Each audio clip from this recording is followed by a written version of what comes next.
नमस्कार। चलिए आज हम अखंड ज्योति के मई 2006 अंक की ज्ञान यात्रा पर चलते हैं।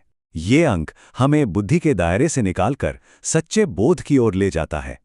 साथ ही ये सफलता से लेकर स्वास्थ्य तक जीवन के हर पहलू को एक आध्यात्मिक नज़र से देखने की दृष्टि देता है। आइए इस सफर की शुरुआत करते हैं। इस अंक में हम 5 मुख्य विषयों को समझेंगे। सबसे पहले बुद्धि से बोध तक की यात्रा क्या है, फिर सफलता, साधना और स्वास्थ्य आपस में कैसे जुड़े हैं। इसके बाद हम प्रकृति और हमारे मन के उन सूक्ष्म संकेतों को जानेंगे जिन पर हम अक्सर ध्यान नहीं देते। फिर भक्ति के रास्ते पर लगातार चलने की प्रेरणा लेंगे और आखिर में मात्र शक्ति के महत्व और इस अंक के अंतिम संदेश को समझेंगे।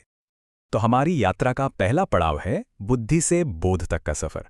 ये हिस्सा एक बहुत गहरा सवाल उठाता है। क्या किसी चीज को जानना और उसे अनुभव करना एक ही बात है?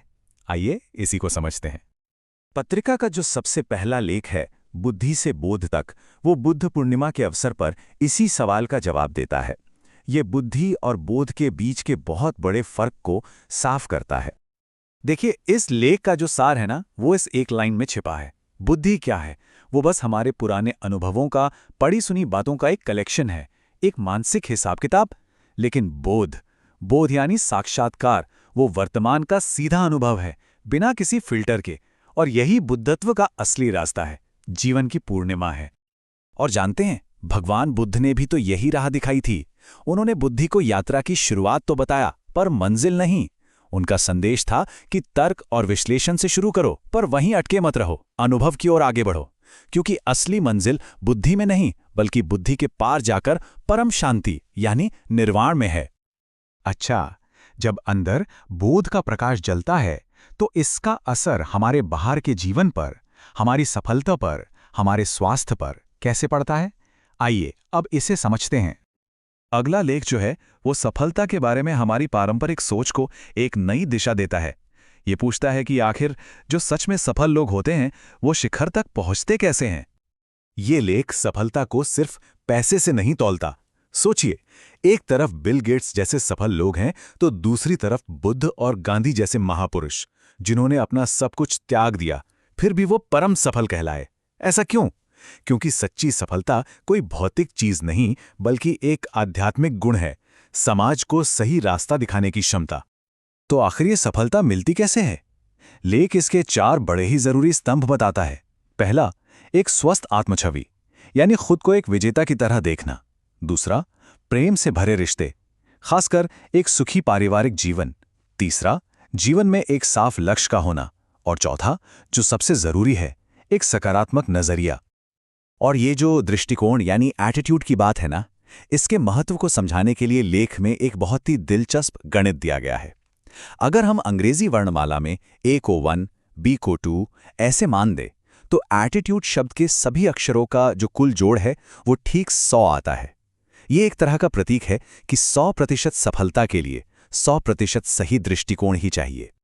सफलता तो ठीक है, लेकिन उसके लिए एक स्वस्थ शरीर भी तो चाहिए, है ना? यहीं से पत्रिका का अगला लेख शुरू होता है, जो हमें हमारे भोजन के बारे में जागरूक करता है। शीर्षक है, क्या खाएं, क्यों खाएं, कैसे खाएं। ये लेख हमारे सामने 2 दुनियाएं रखता है। एक तरफ है हमारा पारंपरिक पौष्टिक भोजन, और दूसरी तरफ है आज का फास्ट फूड, जो अब सिर्फ खाना नहीं रहा, बल्कि एक स्टेटस सिंबल बन गया है।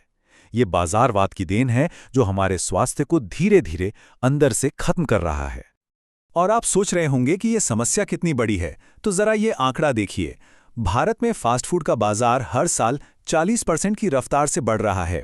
लेख में ये चेतावनी भी दी गई है कि अगर यही हाल रहा तो दिल्ली दुनिया की मधुमेह राजधानी भी बन सकती है। ये एक सीधी सीधी चेतावनी है कि स्वाद और स्टेटस के लिए स्वास्थ्य से खिलवाड़ न करें।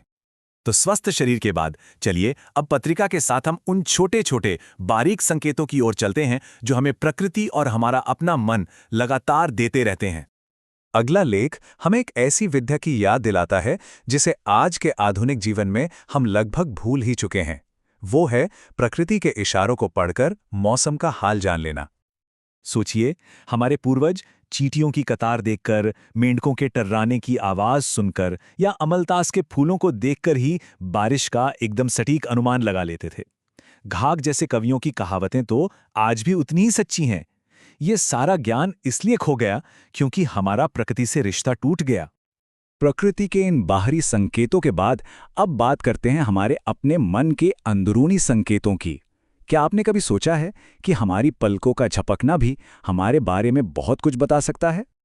ये लेख बड़ा ही दिलचस्प तरीके से समझाता है कि हमारी पलकें हमारे मन का आईना कैसे हैं। जब हम किसी चीज में बहुत रुचि लेते हैं या एकाग्र होते हैं तो हमारी पलकें धीरे धीरे झपकती हैं, और जब हम ऊब जाते हैं या झूठ बोलते हैं तो उनकी गति तेज हो जाती है। ये एक ऐसी क्रिया है जो हमारे कंट्रोल में नहीं होती और हमारे मन की सच्ची हालत बता देती है। तो प्रकृति और मन के इन संकेतों को समझने के बाद पत्रिका हमें ले चलती है भक्ति और निरंतर आध्यात्मिक प्रयास के असीम सागर में। अगला लेख एक बहुत ही शक्तिशाली कथा सुनाता है, महर्षि मार्कंडेय की। ये कथा बताती है कि सच्ची भक्ति कैसे समय और मृत्यु पर भी जीत हासिल कर सकती है। ये कहानी सच में प्रेरणा देती है। सोचिए, जब मार्कंडेय को यह पता चला कि उनकी उम्र सिर्फ 16 साल है, तो वो डरे नहीं। उन्होंने महाकाल भगवान शिव की शरण ली, महामृत्युंजय मंत्र का अखंड जप किया, और जब यमराज उन्हें लेने आए तो खुद भगवान शिव ने आकर उनकी रक्षा की। लेकिन कहानी का सबसे गहरा, सबसे खूबसूरत हिस्सा तो अब आता है। जब भगवान शिव ने प्रसन्न होकर मार्कंडेय से वरदान मांगने को कहा, तो उन्होंने लंबी उम्र या अमरता नहीं मांगी। उन्होंने मांगा कि भगवान में मेरी भक्ति कभी न डिगे और आप में मेरी श्रद्धा हमेशा स्थिर रहे। यही भक्ति की असली शक्ति है, जो शरीर को नहीं, चेतना को अमर बना देती है। और अब हम पहुंचते हैं इस अंक के अंतिम पड़ाव पर। यहाँ 3 लेख मिलकर साधना का एक पूरा चित्र बनाते हैं। या देवी सर्वभूतेषु लेख में मातृशक्ति की उपासना का गहरा अर्थ समझाया गया है। फिर चलते रहो बैठो मत हमें याद दिलाता है कि आध्यात्मिक रास्ते पर निरंतर चलना ही असली साधना है। और अंत में हरिहर बाबा की कथा दिखाती है कि सच्ची उपासना से साधक पर कैसे दैवीय कृपा बरसती है। तो अखंड ज्योति के इस अंक का सार क्या है? यह हमें एक पूरा जीवन दर्शन देता है। बुद्धि को बोध में बदलना, सफलता को आध्यात्मिक मूल्यों से जोड़ना, प्रकृति से फिर से रिश्ता बनाना और अटूट विश्वास के साथ भक्ति के पथ पर चलते रहना। अंत में ये एक सवाल हमारे लिए है कि इस पूरे चिंतन से हम अपने जीवन में कौन सा एक विचार उतार सकते हैं।